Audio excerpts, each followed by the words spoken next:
Hello friends, space exploration achieved several notable firsts in 2020 despite the COVID-19 pandemic, including commercial human spaceflight and returning samples of an asteroid to Earth. The coming year is shaping up to be just as interesting. Here are some of the missions to keep an eye out for. Artemis 1. Artemis 1 is the first flight of the NASA-led International Artemis Program to return astronauts to the Moon by 2024. This will consist of an uncrewed Orion spacecraft which will be sent on a 3-week flight around the Moon. It will reach a maximum distance from Earth of 450,000 km, the farthest into space that any spacecraft that can transport humans will have ever flown. Artemis 1 will be launched into Earth orbit on the first NASA space launch system, which will be the most powerful rocket in operation. From Earth orbit, the Orion will be propelled onto a different path towards the Moon by a rocket's interim cryogenic propulsion stage. The Orion capsule will then travel to the Moon under the power provided by a service module supplied by the European Space Agency. The mission will provide engineers back on Earth with a chance to evaluate how the spacecraft performs in deep space and serve as a prelude to later crewed lunar missions. The launch of the Artemis 1 is currently scheduled for late in 2021. In February, Mars will receive a flotilla of terrestrial robotic guests from several countries. The United Arab Emirates Al-Amal Hope spacecraft is the Arab world's first interplanetary mission. It is scheduled to arrive in Mars orbit on February 9, where it will spend 2 years monitoring the Martian weather and disappearing atmosphere. Arriving within a couple of weeks after Al-Amal will be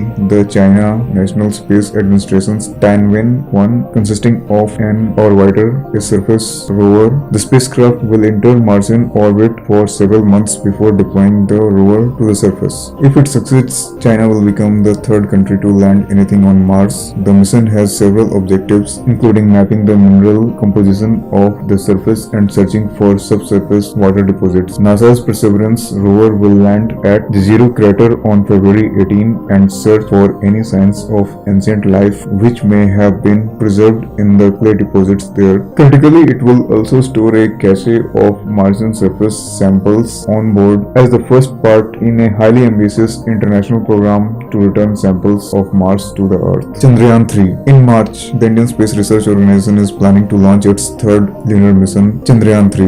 Chandrayaan 1 launched in 2008 and was one of the first major missions in the Indian space program, comprising an orbiter and a surface penetrator probe. The mission was one of the first to confirm evidence of lunar water. Unfortunately, contact with the satellite was lost less than a year later. Sadly, there was a similar mishap with its successor, Chandrayaan 2, which consisted of an orbiter, a lander Vikram, and a rover Pragyan. Chandrayaan 3 was announced a few months later. It will consist of only a lander and a rover, as the previous mission's orbiter is still functioning and providing data. If all goes well, the Chandrayaan 3 rover will touch down in the lunar south poles at Ken Basin. It is of particular interest as it is thought to host numerous deposits of subsurface water ice, a vital component for any future sustainable lunar habitation. James Webb Space Telescope. The James Webb Space Telescope is the successor to the Hubble Space Telescope but has had a rocky path to being launched. Initially planned for 2007 launch, the Webb Telescope is almost 14 years late and has cost roughly $10 billion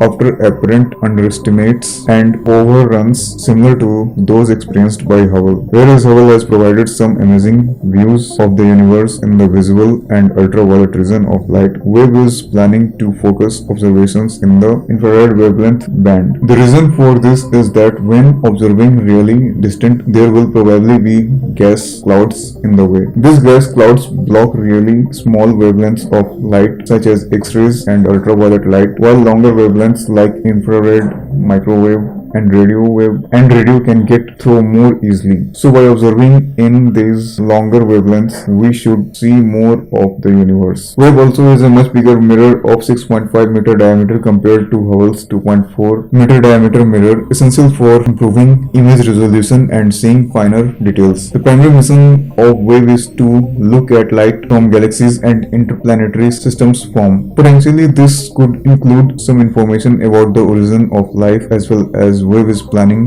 on imaging exoplanet atmospheres in high detail, searching for the building blocks of life. Do they exist on other planets, and if so, how did they get there? We are also likely to be treated to some stunning images similar to those produced by Hubble. Webb is currently scheduled to launch on an Ariane 5 rocket on October 31st. Thank you.